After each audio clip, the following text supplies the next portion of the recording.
Welcome everybody for another talk on relationship matters. Today's talk is gonna be discussing what? How not to bring in baggage from previous relationships into current or future relationship. All right, stick around.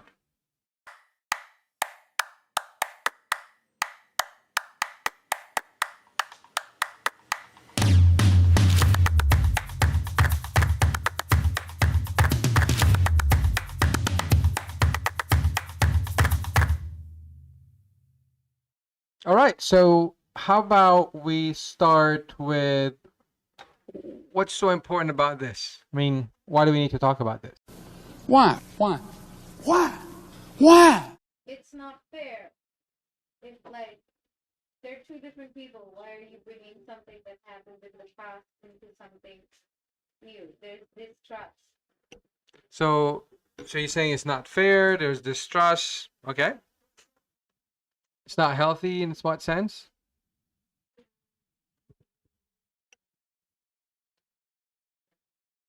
It's not healthy because it's difficult to move on from the past relationship.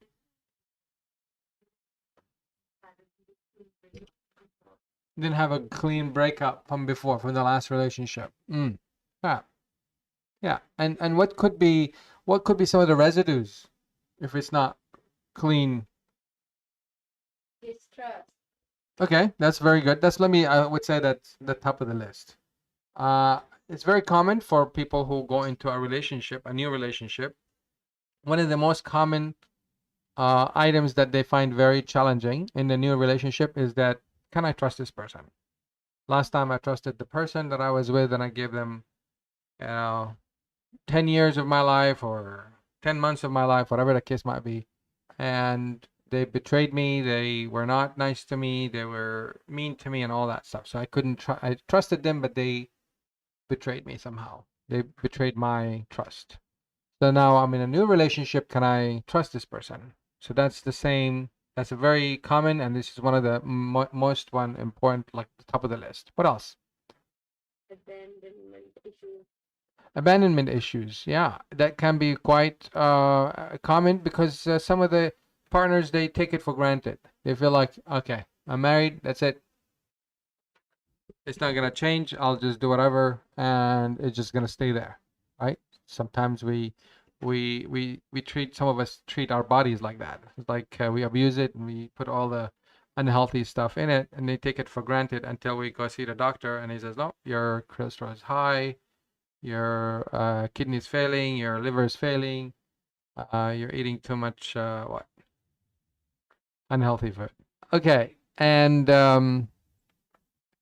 another thing that I would say that can really make it difficult for people to move on to their next relationship if they're having difficulties forgiving the past, forgiving the last person.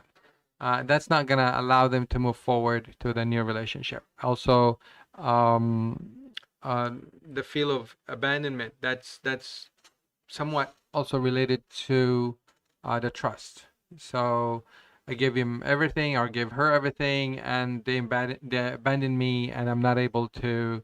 I don't want to go through this again. So there's fear of the unknown, which is very feeling vulnerable in a new relationship. The same thing might happen. Yeah, yeah.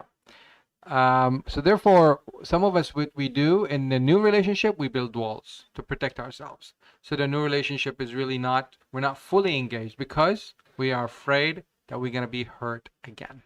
So that's why it's really important to talk about this topic. We just need to understand that previous relationships, and it really doesn't have to be like you were with a marriage before and a breakup, and then you carried on with a new marriage. It doesn't have to be that way. Could be any type of relationship. Could be friends, and now you're becoming want to be like having a romantic partner that you want to marry or something. The relationship that you had with the friends is going to impact your relationship that you have with your future husband, wife, partner, whoever, even a business partner, as a matter of fact.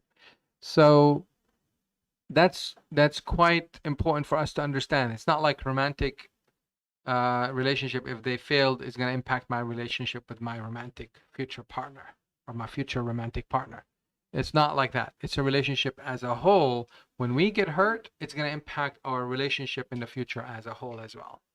So therefore, our relationship with our parents is going to impact our relationship in our future with friends, romantic, work, doesn't really matter. Do you guys agree?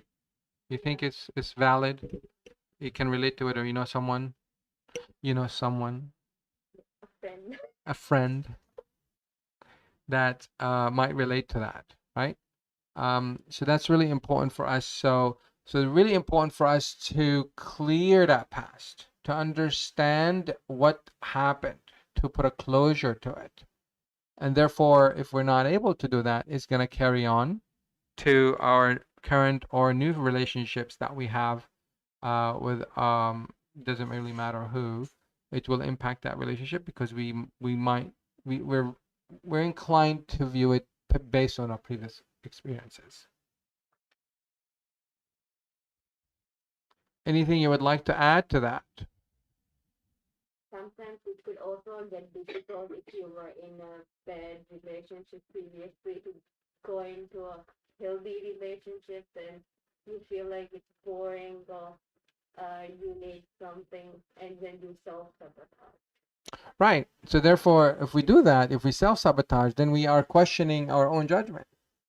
So therefore, when in the new relationship, whatever it is, we'll be like double, guessing or doubting our own thoughts, our own, what we thought it would be a good thing in the previous relationship.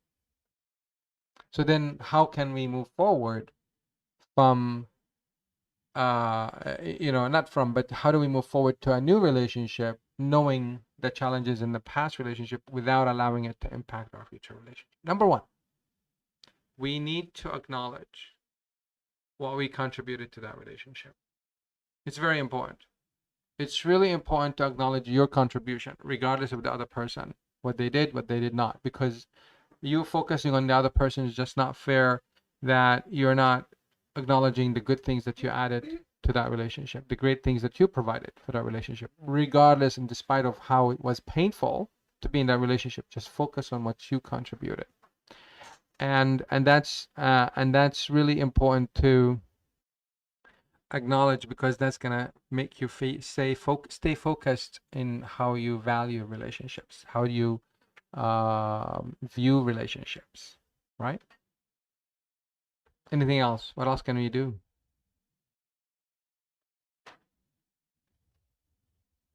Communicate Communicate with the person the new partner. say about that you're feeling Communicate to them about what you're feeling. what you're feeling regarding to what. So you communicate to your current person that you're with in a relationship in regards to what? What do you want to communicate to them about how you feel in regards to what? Maybe this is what has happened before. Hmm.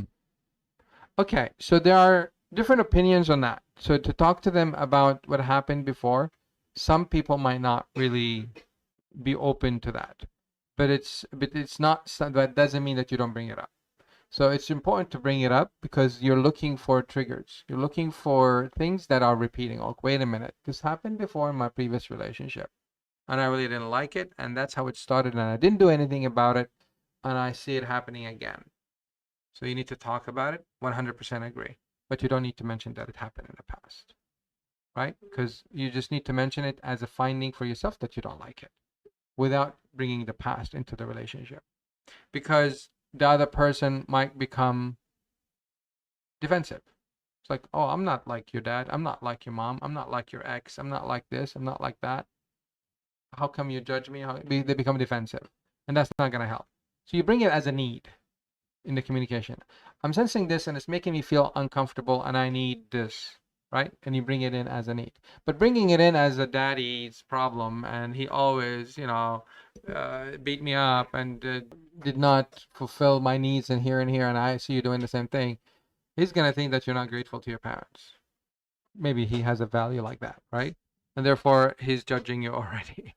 So it's not really, it's not a good idea to bring the past, but it's just be truthful to what it is doing to you. So these triggers, important to trigger, to be mindful of them and to highlight them as something you don't like, despite where they're coming from. So, so it's a really good point. It's just how we do it makes a big difference. Make a big difference. All right. Any other thoughts or suggestions on that? So that's where we become like, and we need to be mindful of the skill on the how. So the triggers and how to communicate. That's really important, and that's where most of us fall into the traps. It's like I communicated, it backfired. What do you mean? Can we don't communicate? I know how to communicate, and based on the new findings of our event recently, that everybody wants to improve their communication, but if you think about it, it's really important to identify the fact that um, it's a missing skill, but people are not looking for how to improve it. And that's what therapy is there for. Counseling can, because communication is not one way. It's not based on what I think is the right thing of to communicate or the right way to communicate. It's a two-way thing, and bringing a counselor in that relationship is going to help you to bring in solutions that are unbiased to either one of you, and they will they will help you to improve the relationship. So another way to cope or plan to have your future relationship not impacted from past experiences is really good to have a benchmark. Like you're in a ship and the waves are taking you up and down, or like a little boat in a very wavy, mountain, and you see the island at the end, of your sight, and that's really stable. That's the relationship that you need to focus on. It could be someone you know, someone you admire. It could be a hope of what you're looking for. You need to keep focusing on that's going to be your benchmark, because that is the safe haven for you. And staying focused on that is going to help you take the next step, which is to learn how to do it, to learn how to be um, in a healthy relationship. What mistakes did you do in the last relationship that you can improve? The triggers in the past, you ignored them. You need to act on them assertively, not progressive, not aggressively, but assertively. And these are the things that would help the future, current and future relationships. So therefore, also understanding, by learning what an ideal relationship is, or a good relationship is like, you will understand what is a trigger and what is not. So you're not making a big deal out of nothing, right? So it's really important to know, what is it like to be in a good relationship? What's a good relationship, feel like? So therefore, if it feels this way, then when I feel this, that's a trigger. That's not acceptable. How do I address this trigger? Is the skills that you need to develop. These are the skills that you need to, maybe we should do a talk just on that. But it's really a bit tricky, because these kind of things are really important to be addressed in a workshop, not just a talk, because it's different for different people. Every person has their pros and cons in their communication. They have their high skills and low, so they have their high developed skills, or strengths, I should say, their high strengths and the low strengths, and therefore they're different from one person to the other. So if I give a talk about what you should do, I mean, it's not going to work. I can give a talk, you can read books, you can do researches. It's not going to help you understand how to do it for you. So that's why it's important to do workshops. Workshops are proactively addressing the problems in your relationship. But when problems happen and the problem is really deep, that's when you go to counseling. That's when you do a treatment. It's a reactive measure. So, so I invite you to do proactive engagement in fixing your relationship by attending workshops. We offer these workshops. Check our website, relationer.com events. Check if there's anything coming up. I'm more than happy to share this knowledge with you. It's not a secret, but it does need to take your knowledge and your skills in in mind as you are developing it, because some things that you already have developed, but other things that you're not paying attention to that have not been as developed. So that's, I mean, that's basically the basic merit or the basic foundations of how to move forward from a bad relationship and make the next relationship not to repeat.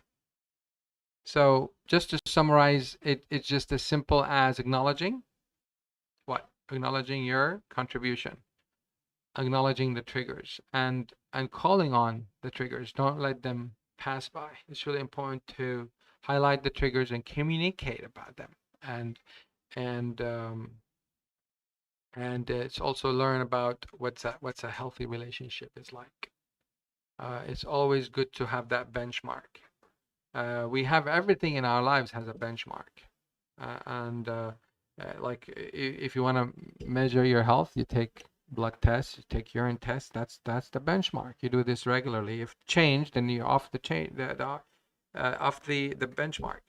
We have a scale to weigh our weight. Oh, I'm gaining weight. Oh, I'm losing weight. We have a mirror to check our, skin color, pale or red, or eye, or is different color, or so we always have a benchmark. But relationship is no different, folks. It's just similar. It does need that benchmark. So therefore, you look for a healthy relationship in your life. If not, then you need to identify what is it that you like to have in a relationship.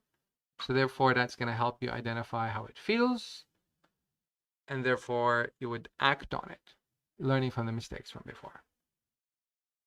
Communicating is always important to talk about how it feels and what you need. Very important to do that. All right, last thoughts or questions? That's it. We can wrap it here. All right, until the next talk. Oh, if you guys have questions or comments, you can leave it in the bottom. Until the next week, stay happy.